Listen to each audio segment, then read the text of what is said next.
അബ്ദുക്കനൂർ ഒറ്റക്കുത്ത് കുടലും 3 മടക്കങ്ങ് മുറിഞ്ഞു. അല്ലോ എന്ന് പറഞ്ഞപ്പോഴേക്കും ഉടനെ അരച്ചു വെച്ച മുളകുമായെടുത്ത വീട്ടിലെ പെണ്ണ് വരികയാണ്. തലക്കടിച്ചപ്പോ ഹൗദിൽ ഈ മനുഷ്യൻ വീണു. ആ മനുഷ്യന്റെ പുറത്ത് കമിഴ്ന്ന് കിടക്കുന്ന മനുഷ്യനെ പുറത്ത് ചവിട്ടി അവിടെ പിടിക്കുകയാണ് ഹൗദിൽ. ശ്വാസം മുട്ടി മരിക്കുകയാണ് ഈ മനുഷ്യൻ. അന്നത്തെ പള്ളിയിലെ ഹൗദിലെ വെള്ളം ചെമ്പരത്തിപ്പൂവിന്റെ കളറാണ്.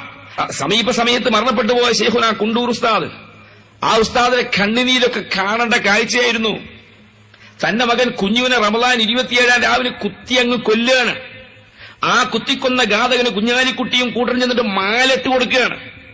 ഇത് കണ്ട കുണ്ടൂർ നോക്കുകയാണേ. കുണ്ടൂർ കരയൂല, അത് ഈമാന ജാതിയാണ്. ഞാനൊന്ന് ഓർക്കുകയാണ്, കുഞ്ഞുവിന്റെ മയ്യത്ത് കാണാൻ ചെന്നപ്പോ ഞാൻ കരഞ്ഞുപോയി. കുണ്ടൂരിന്റെ തോള് തട്ടി വരാ, കരിയല് മനെ കരിയല്ലി, അത് മയ്യത്തിന് ബുദ്ധിമുട്ടാട്ടോ, കരിയത് സെബർ വേണോട്ടോ. മരിച്ച കുട്ടിയുടെ ബാപ്പയാണ് കരഞ്ഞ് നമ്മളോട് സംഭവം പറഞ്ഞിരുന്നു. ആ ഉസ്താദിന്റെ കുഞ്ഞുവിന്റെ കേസ് അങ്ങ് വിട്ടുപോയി. വക്കീൽ പറഞ്ഞു, ഉസ്താദെ വിഷമിക്കണ്ട, അപ്പീൽ പോകാമെന്ന് പറഞ്ഞു. കുണ്ടൂർ പറഞ്ഞു, ഞാൻ പഠിച്ചവല്ല അപ്പീൽ കൊടുത്തിട്ട് അലൈസല്ലാഹു ബി അഹ്കമിൽ ഹാക്കിമീൻ, അഹ്കമുൽ ഹാക്കിമീൻ റബ്ബിലേക്കാണ് അപ്പീൽ കൊടുത്തിട്ട് നിങ്ങൾ അപ്പീൽ വേണ്ടാന്ന് പറഞ്ഞാൽ കുണ്ടൂർ ഉസ്താദ് ഇപ്പൊ മരണപ്പെട്ടു പോയി. കുണ്ടൂർ പറഞ്ഞ കുത്തിയങ്ങ് കൊല്ലുകയാണ്. കിടങ്ങത്ത് മുഹമ്മദ് കുട്ടിക്കനെ അടിച്ചങ്ങ് കൊല്ലുകയാണ്. എന്തിനു വലിയ ക്രിമിനൽ കേസല്ല, അവർ വ്യഭിചരിച്ചിട്ടില്ല. കള്ളു കുടിച്ച് 40 കൊടുക്കേണ്ട ഹദ്ദല്ല എടുത്തത്. സുന്നിയായി എന്ന കാരണത്താൽ ലീഗിന്റെ ആളായില്ല, മുഹിബായില്ല എന്നുള്ള കാരണത്താലെ അടിച്ചങ്ങ് കൊല്ലുകയാണ്. ഗൂഡലൂരിലെ അബ്ദുക്കനത്തെ BP പറഞ്ഞില്ലേ, ഒരൊറ്റ കുത്ത് കുടല് 3 മടക്കങ്ങ് മുറിഞ്ഞു. അല്ലോ എന്ന് പറഞ്ഞപ്പോഴേക്കും അടുത്ത പുറയിലെ പെണ്ണ് അരച്ചു വെച്ച മുളകുമായിട്ട് ഓടി വരികയാണ്. ഇത്ര പ്ലാൻ ചെയ്ത പരിപാടി.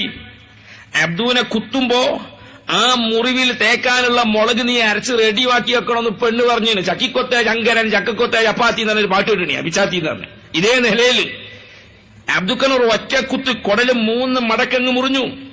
അല്ലോ എന്ന് പറഞ്ഞപ്പോഴേക്കും ഉടനെ അരച്ചു വെച്ച മുളകുമായെടുത്ത വീട്ടിലെ പെണ്ണ് വരികയാണ്. തലക്കടിച്ചപ്പോ ഹൗദിൽ ഈ മനുഷ്യൻ വീണു.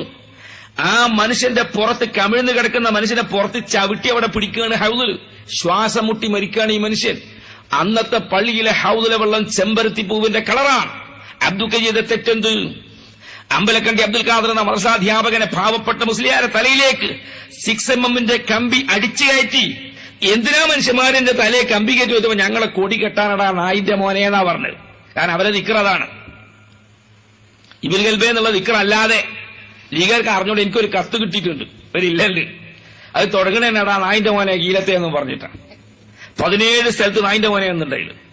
എന്റെ വലിയ നേതാവുണ്ടല്ലോ AP, അവനെ തട്ടാൻ ഞങ്ങൾ തീരുമാനമെടുത്തണം നായിന്റെ മോനെ എന്നും പറഞ്ഞിട്ട് അവസാനം എനിക്കൊരു താക്കീതാണ്.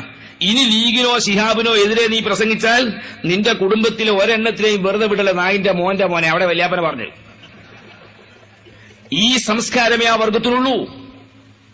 അപ്പൊ നിങ്ങൾ ചിന്തിക്കണം, ഞങ്ങളെ കൊടി കെട്ടാനാണടാ എന്ന് പറഞ്ഞിട്ടാണ് അമ്പലക്കണ്ടി അബ്ദുൽ ഖാദറിനെ വെട്ടിക്കൊന്നത്, കുത്തിയങ്ങ് കൊന്നത്, കമ്പി കയറ്റിക്കൊന്നത്. എന്തിന്റെ പേരിൽ? ആ രാഷ്ട്രീയത്തിന്റെ ആളായില്ല എന്നതിന്റെ പേരിൽ. ഇതിനൊക്കെ കൂട്ടുനിൽക്കുന്നു. എന്നാൽ മറുഭാഗത്ത് പണ്ഡിതന്മാരില്ലേ, കാനൂ ലാ യതനാഹൗന അൻ മുൻകരിൻ ഫഅലൂഹു, അന്നത്തെ തമ്മാടികളെ ചെയ്ത തെറ്റായ കാര്യത്തെ നിരോധിക്കാൻ ആ പണ്ഡിതന്മാർ തയ്യാറാവാത്തത് കൊണ്ട് ലുഇനല്ലദീന കഫറൂ മിൻ ബനീ ഇസ്രാഈല അലാ ലിസാനി ദാവൂദ വഈസ ഇബ്നു മറിയം, ഈസാ നബിയുടെയും ദാവൂദ് നബിയുടെ ശാപത്തിന് ഇരയായെന്ന് ഖുർആൻ പറഞ്ഞില്ലേ. മറുഭാഗത്ത് ചെറുശ്ശേരിയില്ലേ, കിതാബ് തിരിയൂലേ? കാളമ്പാടിയില്ലേ, അവർക്കും കിതാബ് തിരിയൂലേ? കൊല്ലരുത് മക്കളെ എന്നൊരു വാക്കെങ്കിലും പറയാൻ മറുഭാഗത്തിന് നാക്ക് പൊങ്ങിയില്ലെങ്കിൽ അതെന്ത് സുന്നി?